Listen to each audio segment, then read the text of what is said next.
Have you ever stood in the heart of a hurricane, feeling the winds of a chaotic world threaten to tear you from your very foundation? Have you ever felt the crushing weight of a mission so vast, a purpose so profound, that the sheer scale of the world's problems makes you feel utterly and hopelessly powerless? This is a paradox known only to the chosen ones, for you were not born to live a small life, and the universe does not test small souls with colossal storms. You are being prepared for something magnificent, but first, you must learn the secret of the storm itself. You feel it every single day. You are a cosmic lightning rod for the world's emotions. The anxieties of the collective, the fears broadcast through screens, the quiet desperation of those around you, it all flows into you. You try to build walls to shield yourself, but your very nature is to feel, to connect, to transmute. This gift, this profound empathy, often feels like a curse. You carry the weight of 1,000 storms that are not your own, and you feel your own light dimming under the strain, your spirit eroding under the constant, torrential downpour of external chaos. And in the quiet moments, a shadow creeps into your heart. It whispers a terrifying lie. It tells you, you are not strong enough for this mission. Look at the world. It is broken beyond repair. What can you, one single soul, possibly do to mend it? You will be crushed. You will be overwhelmed. This purpose you feel is a delusion, a grand fantasy that will lead only to your own destruction. Surrender. Give in. Let the storm take you. This is the voice of powerlessness, the most potent poison to the soul of a chosen one. There is an old story, a parable whispered among the starseeds and the ancient souls. It is not written in any book of men, but etched into the memory of the cosmos itself. It is the story of a man named Kaelen, the last in a long line of keepers, who was given guardianship of the great lighthouse of Pharos Minor, a solitary tower built upon a jagged isle of whispering granite at the very edge of the known world. It was said that this lighthouse did not merely guide ships, but that its beam held back a form of ancient, conscious darkness that perpetually sought to swallow the world. Kaelen was a man of immense duty and profound sensitivity. He felt the groaning of the sea in his bones and the moods of the sky in his soul. For years, he performed his duties with perfect diligence. He polished the colossal lens until it shone like a captured sun. He kept the great fire fueled and burning with a fierce, unwavering intensity, and he meticulously maintained the clockwork mechanism that turned the light, a rhythmic heartbeat against the encroaching night.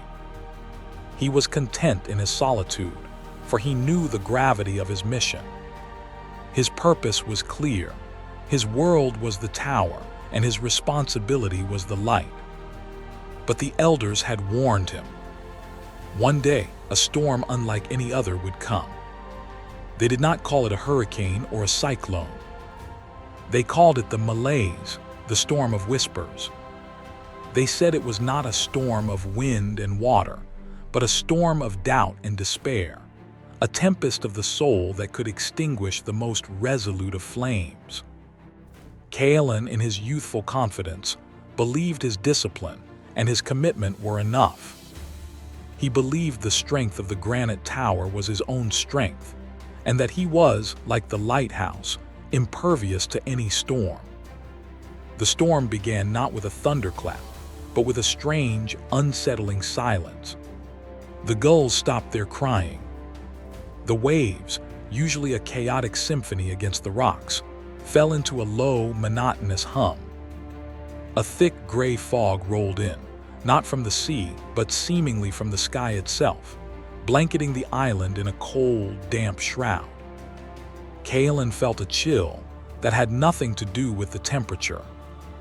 It was a coldness that seeped into his spirit, a premonition of a profound and terrifying isolation that was about to begin.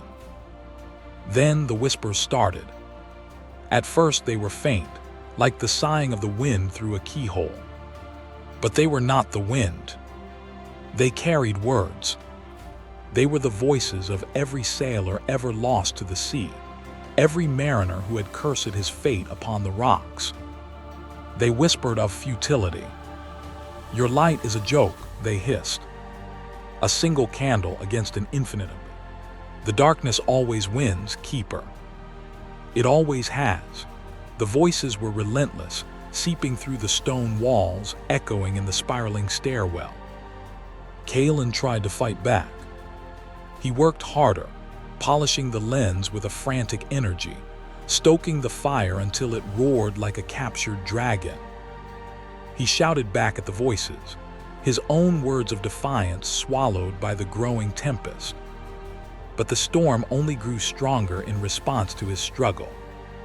The wind now howled, and the waves, no longer humming, crashed against the tower with the force of liquid mountains. Each impact felt personal, a physical blow meant to shatter his resolve. The whispers grew more insidious, more personal. The storm began to project illusions onto the fog. He saw his childhood home, warm and safe, and heard his mother's voice calling him to abandon this foolish, lonely post. He saw visions of a life he could have had, a life of simple pleasures, of love and family, a life free from this crushing, cosmic responsibility. The whispers changed their tune. "You chose this," they mocked. "You chose this prison. You could have been happy. You could have been normal. But your pride, your belief that you were special, has led you to this lonely rock to die." Despair began to take root in Kaelen's heart. He felt his energy draining away, his purpose clouding over. The great fire, which he had tended with such care, seemed to shrink, its light appearing weak and pathetic against the suffocating gray gloom. He slumped against the cold stone wall, the keeper's tools slipping from his grasp. The fear, the one he had buried deep within him, finally surfaced. The shadow of doubt had won. He was not strong enough. The elders were wrong. He was not a chosen one. He was just a fool on a rock, waiting for the end. As he sat in the deepening twilight of his own soul, his hand brushed against a loose stone in the floor. He had passed it 1,000 times, but never noticed it. Driven by a final, desperate flicker of curiosity, he pried it loose. Beneath it was a small, hollow space, and within that space lay a small, leather-bound journal, protected by oilskin. It was the journal of the old keeper, his predecessor, the one who had vanished without a trace decades ago. With trembling hands, Kaelen opened it. The script was steady, the words clear, as if written in the calm eye of a hurricane. The old keeper wrote not of polishing lenses or fueling fires, but of the inner workings of the keeper's soul. "The tower will always stand," the first entry read. "The granite is strong. The foundation is deep. The real battle is not for the stone, but for the spirit of the one who tends the light. The storm does not want to break the tower. It wants to break the keeper." Kaelen felt a shock of recognition. The old keeper had faced this very storm. He read on, devouring the words as a starving man devours bread. The old keeper described the same silence, the same fog, the same insidious whispers. He wrote of his own despair, his own temptation to abandon his post. But then he wrote of a revelation, a secret he called the Keeper's Compact. It was a simple, yet profound philosophy, a sacred agreement with reality itself. It was the key to not just surviving the storm, but mastering it from within. It was the ultimate Stoic superpower, forged in the crucible of absolute chaos. "I spent my first storm fighting," the journal explained. "I screamed at the wind. I cursed the waves. I tried to reason with the whispers. The more I fought the storm, the more of my own strength I fed it. The storm feasted on my resistance, on my anger, on my fear. I was trying to control a force 1,000 times greater than myself, and it was draining the very light from my soul. I was trying to calm the entire ocean, when my only duty was to tend a single flame. The revelation came to me in my darkest hour, the old keeper wrote. I drew 2 circles in the dust of the lantern room floor. One I drew around myself, a small circle just big enough for my own 2 feet. This I called the circle of command. The other circle I imagined encompassing everything else. The entire island, the raging sea, the howling wind, the whispering fog, the infinite sky. This I called the circle of concern. My catastrophic error had been trying to exert my will in the vast, uncontrollable circle of concern. The Keeper's compact is this, the entry continued, to pour every ounce of your energy, your focus, and your will into the circle of command, and to release, with total acceptance, everything that lies within the circle of concern. I cannot stop the waves from crashing, but I can check the foundation for cracks. I cannot silence the wind, but I can secure the shutters. I cannot banish the fog, but I can polish the lens. I cannot stop the whispers of doubt, but I can choose to focus on the rhythm of my own breathing and the steady beat of the turning mechanism. The whispers are the storm's most clever weapon, the journal warned. They are designed to pull your attention out of your circle of command and into the chaos of the circle of concern. They speak of the past, which you cannot change. They speak of the future, which you cannot predict. They speak of other people's choices, which you cannot control. They want you to abandon your post, to leave your small circle of power, and to wrestle with ghosts and phantoms in the raging tempest outside. Do not take the bait. A new energy sparked within Kaelen. It was not the frantic energy of resistance, but the calm, focused energy of understanding. The storm was still raging outside, the whispers still hissing, but something inside him had shifted. He stood up, leaving the journal open on the floor. He looked at his hands, at the Keeper's tools, at the great fire. He saw his world not as a prison, but as a sanctuary of purpose. The storm was not his enemy, it was his teacher. It was a cosmic training ground, designed to forge him into the Keeper he was born to be. He walked to the center of the lantern room and, with a piece of chalk from his pocket, drew a small circle on the floor around his feet. His circle of command. He took a deep breath. He could not control the storm, but he could control this breath. Inhale. Exhale. He could not control the whispers, but he could control the movement of his own hands. He picked up a soft cloth and began to polish the great lens. He ignored the visions in the fog, focusing only on the circular motion of his hand, the satisfying squeak of the clean glass. You are wasting your time, the whispers shrieked, their voices laced with a new desperation. The darkness is coming, your light is meaningless. Kaelen did not answer. He simply moved from the lens to the fire.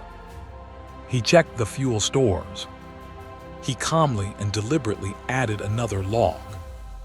The flames leaped higher, brighter. He focused on the warmth against his skin, the smell of the burning oak. This was in his circle. The fire, the warmth, the action. This he could command. He then moved to the clockwork mechanism, the heart of the lighthouse. He checked the gears, oiled the moving parts, listened to its steady, rhythmic pulse. Dick, dog, dick, dog. It was the sound of order in the heart of chaos. It was the sound of his purpose. The storm raged, the illusions flickered, the voices screamed. But Kaelen's entire universe had shrunk to this single, sacred circle of duty. The lens, the fire, the mechanism, his breath, his actions. A strange thing began to happen. The storm did not lessen. The waves still crashed with titanic force. The wind still howled like 1,000 vengeful spirits. But the whispers began to lose their power. By refusing to engage, by refusing to leave his circle of command, Kaelen was starving them of the one thing they needed to survive: his attention, his fear. The voices of doubt became just noise, like the screeching of gulls or the crashing of waves, a part of the storm, but no longer a part of him. He found a strange peace in the heart of the tempest. He was not fighting the storm anymore. He was dancing with it. The storm had its domain, the vast and chaotic circle of concern, and he had his, the small but absolute circle of command. He was a sovereign king in a kingdom of one, the undisputed master of his own actions and responses. He realized the purpose of a lighthouse keeper was not to defeat the storm, but to keep the light burning within it. Hours passed. The storm threw its worst at him, a final, desperate crescendo of terrifying illusions and venomous lies. It showed him the tower crumbling, the light being extinguished, the world falling into darkness, all because of his failure. But Kaelen did not look. He kept his eyes on the work of his hands.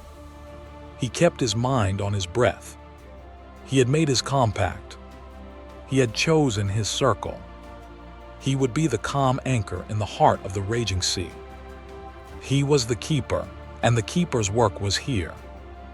And then, as gradually as it began, the storm started to recede.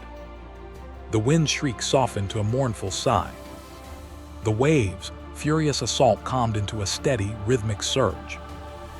The thick, malevolent fog began to thin, and through a tear in the gray blanket, Kaelen saw the first, faint hint of dawn on the horizon. The whispers faded away, not in defeat, but in irrelevance. They had no purchase here anymore. The tower was still standing. The light was still burning.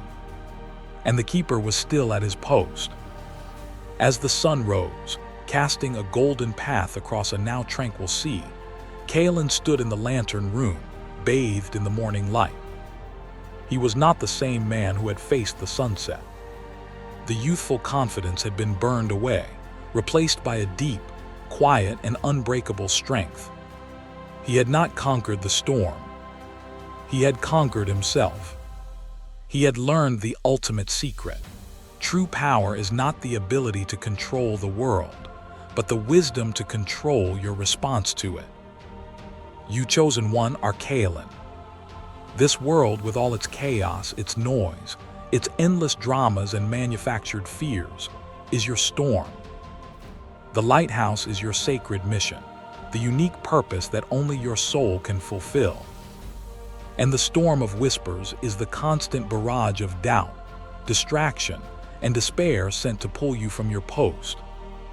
It is the voice of the matrix, the static of the collective, designed to make you believe you are powerless against the raging sea of circumstance. The story of Kaelen is not a myth. It is your instruction manual. The two circles are real. Your powerlessness comes from one single, fundamental error. You are trying to command the storm.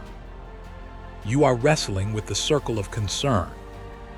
You are trying to change the minds of others, to fix broken systems overnight, to control global outcomes.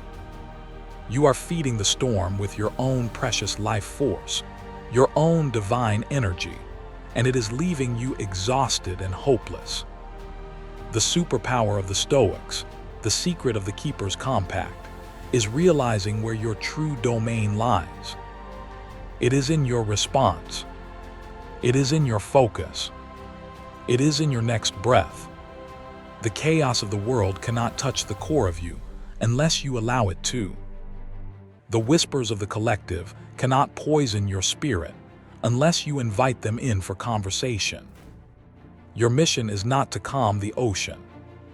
Your mission is to keep your own light burning, brightly and defiantly, in the heart of the storm. So this is your alchemical step. This is how you transform the lead of your fear into the gold of your power. Right now, I want you to close your eyes. In your mind, or even with your hands, draw a small circle around yourself. This is your circle of command. Inside this circle, place only 3 things: your very next breath, your emotional response to this moment, and the single next action you will take to serve your mission, no matter how small. Everything else, the news, the future, other people's opinions, the outcome of your work, place it outside the circle. Feel the monumental energetic shift as you do this. Feel the weight lift from your soul as you release the impossible burden of controlling the uncontrollable.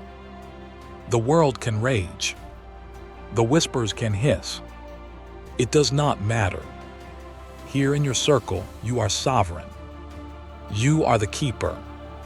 Your only duty is to your breath, your response, and your sacred work. This is not apathy. This is the most profound and effective form of action. It is the conservation and precise application of divine energy. Now let us make a vow. This is the new compact for your soul, the promise you make to the universe and to yourself. Repeat this, feel this, become this. I am the keeper of my own flame. I release the storm to its own nature, and I claim dominion over mine. My power is not in changing the world, but in choosing my response to it. In my circle of command, I am absolute. The storm may rage, but the light within me will not falter. This is my work. This is my power. This is my vow. You came to Soul Cipher to decode the blueprint of your soul. This is one of the primary keys. The ciphers are not just in ancient texts. They are living principles that you must embody. This channel is your journal, the wisdom of the old keepers passed down to you. To ensure you receive the next key in your awakening, to continue decoding your magnificent mission, you must subscribe and turn on the notifications. Your journey requires a map, and we are drawing it together, one revelation at a time.